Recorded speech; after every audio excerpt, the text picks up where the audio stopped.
One of the most important things that you can do in maintaining your HVAC equipment is replacing your air filter regularly. It's easy to do, and it's also going to help with indoor air quality as well as making sure your system is running efficiently. Air filters are going to be filtering out particulate matter from your home's air. Your system, when you send a call for heat or a call for cool, or if you're even just turning the fan on to circulate air, it's not creating new air. It's pulling air in from your home through your return. Then that air is going to pass over your air filter and make its way back into your system and then back into your home. So we want to make sure that we're filtering out any of those particulates, dust mites, pet dander, other contaminants that can get back into your home's air, but also making sure we're protecting your system from those things kind of weighing down your equipment, which can lead to failures. So we have different types of filters that are usually broken down into a MERV rating. MERV stands for minimum efficiency rating value, and that basically just means how effective it's going to be in blocking the smaller particulate matter. Usually goes between MERV 1 through 20. Typically what I recommend is the 8 to 11 range. That's kind of a good filter right there. It's still going to keep most of that stuff out of your system, out of your home's air, while also maintaining the efficiency of your system. Then the higher you get, the more effective they're going to be against those smaller particulate matters. But the higher they get, they are a little bit more restrictive as well. So that is something you want to consider when maintaining your equipment. You don't want a filter that's going to be too restrictive and cause your system to have to work harder. So a HEPA filter is a high efficiency particulate air filter. That's going to be some of your higher MERV rating filters, and they're going to be really effective in blocking those smaller particulate matters out of your home's air. The size really just depends on the size of equipment you have. Most manufacturers in the installation manual, they recommend a certain filter size in order for your system to work efficiently.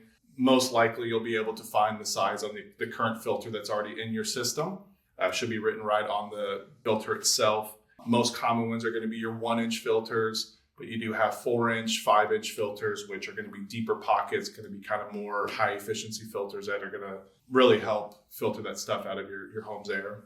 A lot of these larger filters are actually considered air cleaners compared to an air filter because they really are stopping that stuff from getting back into your home's air. So today I'm just going to show you how to change an air filter. It's going to have a filter door, which is going to help keep some of that dust and particulates out of your home's air. Just pull the door off. You'll slide it out. This one's mounted on tracks on the top and bottom. You slide it out.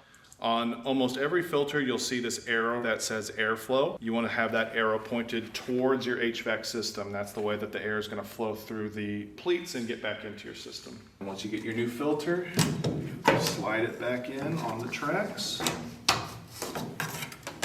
Put the door back on, and you're all good to go. How often you should replace the filter kind of varies on the size that you have. If you have a 1-inch filter, it can vary from 1 month to 3 months. Obviously, sooner is better. If you have a larger 4-inch or 5-inch filter, they're often recommended to be replaced every 6 to 12 months. Usually the larger filters last a little bit longer. This is an example of a dirty air filter. So a few things that you'll notice is the discoloration of it. It comes white, and so now we're starting to see it's getting a little darker color. Some of the dust and other debris that's kind of trapped on there. You also can see how it's starting to bow out a little bit. That's usually a sign that it's getting restrictive and your motor's pulling it in. And then it's not really showing much light through it, so that's another sign that it's getting restrictive. So if you don't replace your filter, you can notice several things. Not only in your home's air, if you suffer from asthma, respiratory issues, things like that, which it could cause it to flare up. So filters are going to help with indoor air quality. It's going to filter out those smaller dust particles and particulates from your home's air, and it's going to trap them on your filter. Then when you replace the filter, you're removing that and throwing it away with it. So it's going to get that stuff out of your home's air and then allow it to just be more comfortable for you inside. If that filter is getting too dirty and causing your components to have to work harder or even your system to run longer, obviously that's going to affect it efficiency-wise.